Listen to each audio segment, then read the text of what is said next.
आख्या मोबाइल हो फांसी लांदे आ। अच्छा मैं पूछा फांसी किस तरह लांदे हो, इस वक्त नवी गल सुनी है क्या उन्हें आख्या मोबाइल हो फांसी लानी पैंदी है।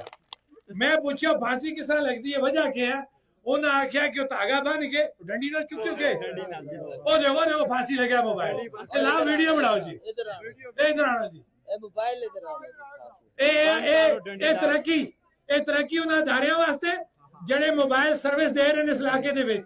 आज मैं थोड़ा मार्जिन दे रहा उन्हें अदारियां को भी, आज मैं नहीं छेड़ता ने, इज्जत देना थोड़ी, लेकिन ज्यादा अरसा नहीं चल सी।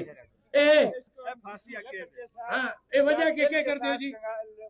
अच्छा ये आते जी हम इसको किसी लकड़ के साथ या किल के साथ लटका के फांसी देते हैं। और फांसी देने तो बाद क्या होता है, सिग्नल आने फिर एक दो जगह से सिग्नल आने। मेरा जी खुदा की कसम ये मोबाइल की जो दुनिया है उसके अंदर अनोखा कारनामा हो गया कि मोबाइल को फांसी देने से एक दो सिग्नल आ जाते हैं। ये और हमारी रियासत का वजीर आजम वो कहता 5G सर्विस आ गई है। हालत ये है कि मोबाइल को फांसी देनी पड़ती है और स्टेट का वजीर आजम कहता है कि 5G सर्विस आ गई है। अल्लाह ही हाफिज है इनका। ए रखो सर।